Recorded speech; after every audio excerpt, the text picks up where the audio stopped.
The Seattle Seahawks can either win a game tomorrow against the San Francisco 49ers or start making plans for an early offseason.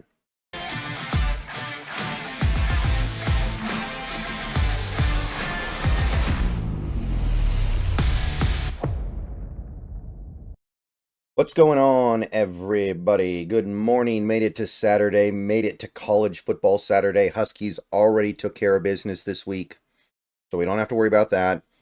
But we got a lot to worry about with these Seattle Seahawks. As I said in the intro, there's a lot at stake this week. And I'd go so far as to say, and I am not the kind of guy who likes to give up on a season with so much of the season left, but you're going to be looking at 7 games to close out the 2024 season that are mostly just sandboxes, right? You're not even really watching to win or lose. Like, you know that's going to be the side effects of playing well or playing poorly, but it's not even really about that anymore. It's about just looking good in ways that feel to you like they mean something beyond just this one season. So I don't want to go through 7 games of bleh, who cares? Let's just get this game over with and hope our young players look good. So I would really like to get a win against this Niners team tomorrow. I'd really like to end this losing streak we have against the Niners, where honestly a lot of the games haven't even really been all that competitive. A couple were faux competitive, a couple were just plain blowouts, but we have not really been able to look even partially effective against this team for a few years now. I'm kind of getting sick of that, seen enough of that. And there is every reason for me to ultimately come to the conclusion in this video that the Seahawks are going to win. There is every reason why I should get there, but I can tell you right now, I'm just not going to get there. It's really hard to get there when you see all the mistakes and all the errors and all the problems that this team has shown over the last month and a half plus, closer to 2 months. So I'm going to tell you right now, throughout this video, I will be making arguments as to why I think the Seahawks are going to win, and then I'm going to say they're not going to win. Mentally, I'm still in that place where I just expect the bad thing to happen before it's happened, for no other reason than that I just expect it to happen. And I need to be knocked out of that mentality. I can't just peacefully take myself out of it. Let's talk about the 49ers. Let's talk about the issues that they're currently having right now for this game, right? Because the Seahawks, the Connor Williams thing is a circus, and it's got people wondering about stuff, but on its own, it should not be something that is derailing to a team to lose a center who wasn't playing that good anyway. So it doesn't stack up to what the Niners are dealing with right now as we are about to play this game. Niners, you look at their offense, yeah, they got McCaffrey back.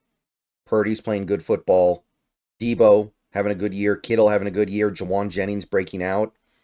So they're not having a bad time of it on that side of the ball right now. But I said about two months ago when I was talking about the Niners, Brandon Ayuk going back to all-pro form has to be a big part of what the Niners are in the second half. Because the expectation that the Niners get back to an elite super team and start being viewed as a legitimate Super Bowl threat involved Ayuk finding his footing. Well, he's out now for the whole season, so not going to have to play against him. Granted, Jawan Jennings has stepped up, along with, I would say, George Kittle, and made that loss not so big, but it remains a loss. And Trent Williams didn't practice all week. Very rare that a player doesn't practice all week and then plays. We'll see what happens there. Aaron Banks, also banged up. May not be able to play. Something happened on Friday. I don't know what. But this offense has problems, is what I'm trying to get at here. They've got some issues.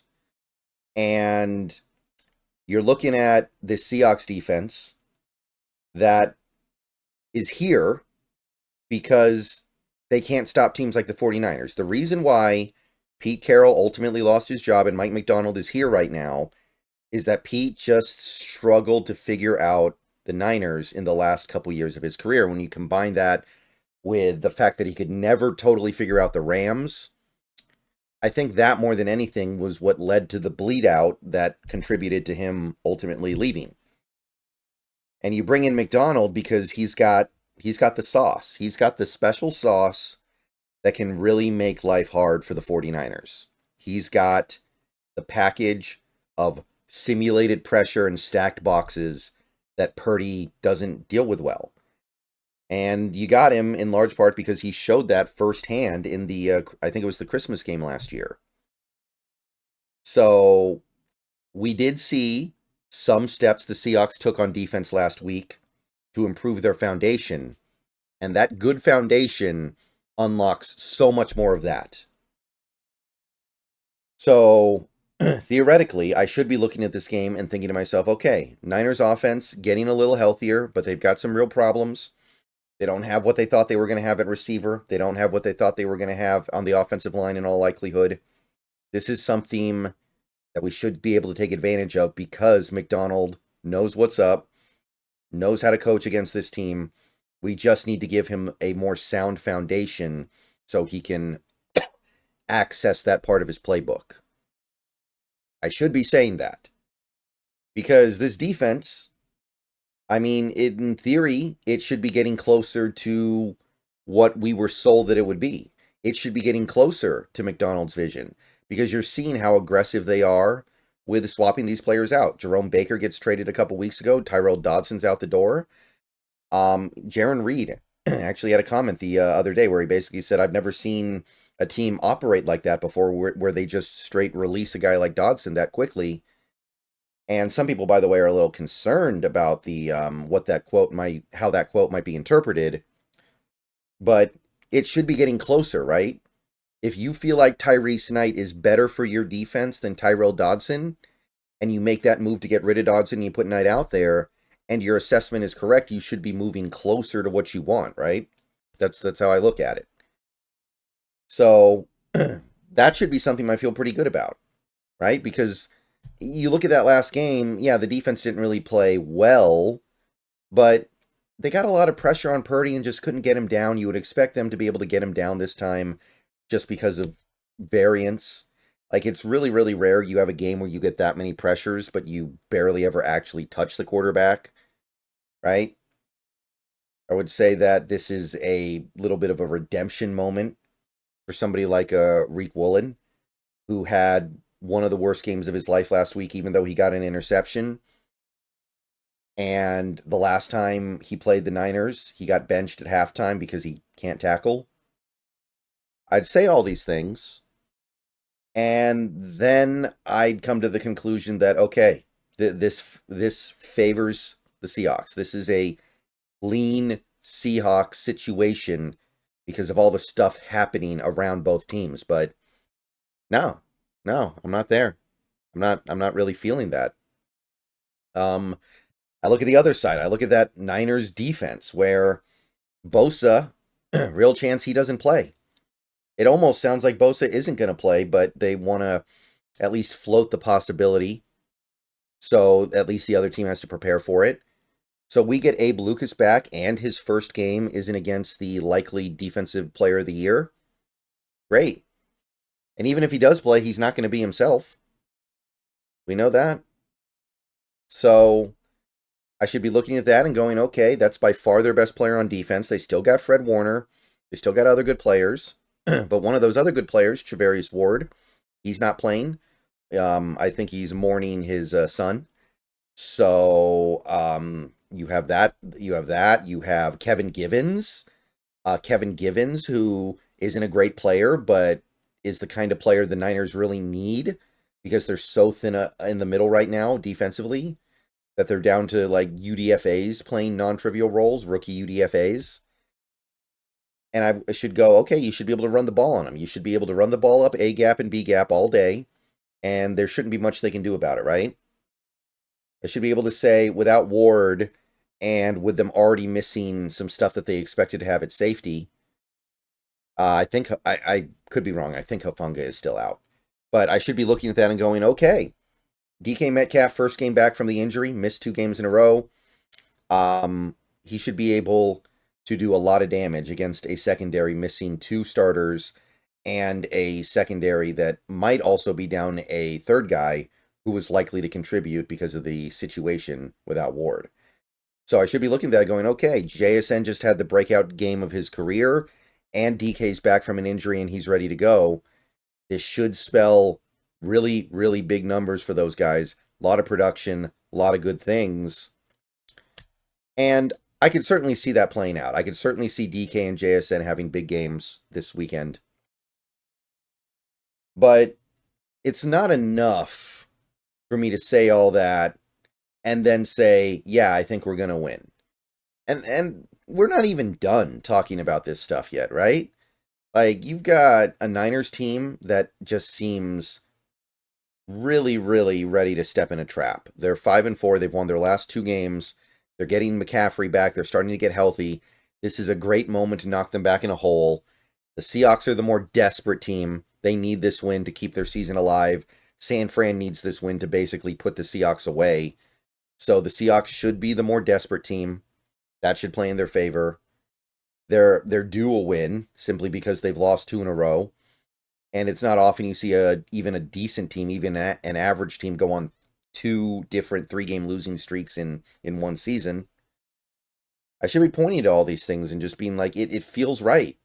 It even just feels like this is the moment in the narrative of this season where you do get that win to keep hope alive for a little bit longer and pull you back in.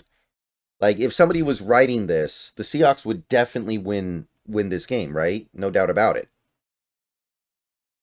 But I say all that, and I still come out on the other side just thinking, I need to see this team beat the Niners before I call them to beat the Niners at this point. I was encouraged with stuff I saw last week, but at the same time, we still have that paper mache offensive line that I don't believe can handle anything against anybody right now. How does that matter? How does Nick Bosa even matter that much? Everybody looks like Nick Bosa when they play against the Seahawks. Right? And I know Abe Lucas might help, but Connor Williams retiring in the middle of the bye week certainly pushes things in the negative direction, no matter how little you thought of him. So I can say all those things. I mean, I can even say the Niners, I think last week they missed a bunch of field goals and their punter's out. Mitch Wishnowsky, he's out. That's going to mess up their attempts to do the little things like holding and punting. Like I say all these things, and in previous years I had no problem going, because all of these things are at play, I believe the Seahawks will win. Sometimes I get it right, sometimes I get it wrong. But the point is, I mentally get there before the game. I can't do it. I just can't do it. It's not entirely rational. It's just a fear that the bad things are going to happen, because they've happened several times in a row now. And it's just gotten to the point where it's easier to assume that they're not going to get better. Early in the season, when you see a guy playing really bad, week 1, week 2, you go, he'll get better. But then you get to this point, where week 10, week 11, and you're just like, yeah, he's just a bad player. Somebody like an Anthony Bradford. I would I'm going to give him a chance to prove me wrong. I'm going to give him a chance to prove me wrong. That's what this is about, right? I need to see it to believe it. So I will be looking at it, hoping to see it. And I don't think this is going to be a blowout. I don't think this is going to be a blowout. If it is, I think that there's probably something going on in the locker room that is very toxic right now. And it may be hard to keep a lid on it after, if this game goes really poorly. So, I don't know what to say other than that, guys. I wish I had more. I mean, I gave you a lot of reasons to be optimistic about this game, right? I don't hate this matchup at all. I think that, at the very least, the Niners play you relatively straight up. They don't send a lot of exotic blitzes. They don't try to trick you. That could be good for an offensive line that is really struggling, but I know that Even when they know what's coming, they can't stop it. So I can only take that little bit of good news so far. But yeah, there is reason to believe. For no other reason than that the team is very desperate right now. The Seahawks have to win to keep their season alive. They know it. Everybody knows it. That's a powerful force in sports. But do they believe? Do they are they willing to have that translate out on the field? I just don't know. I've seen them play very good in games this season already. Atlanta is going to be a playoff team. That's a team we rolled into the stadium of, played on the road, beat them by 3 touchdowns, no problem. I've seen them be that good this season. So, you know it exists. All right. I'm going to go ahead and get out of here. Somebody pointed out that I didn't do the rooting guide this week. I kind of felt silly doing it because the Seahawks have played so poorly lately. But I may go ahead and do the rooting guide later today just because. May as well, because this might be the last week I get to do it. So keep an eye out for that. If there are any other updates from this game, maybe we'll get some final injury word on a guy like a Trent Williams or an Aaron Banks. And hopefully they prove me wrong. Hopefully this is a moment where they decide, maybe, we're not saying we're a great team this year now, but we're not going to let this moment get by with us basically being left for dead. All right. Go Hawks. I'll be on Twitch throughout the day as well since the Huskies aren't playing. And everyone have a good rest of your day.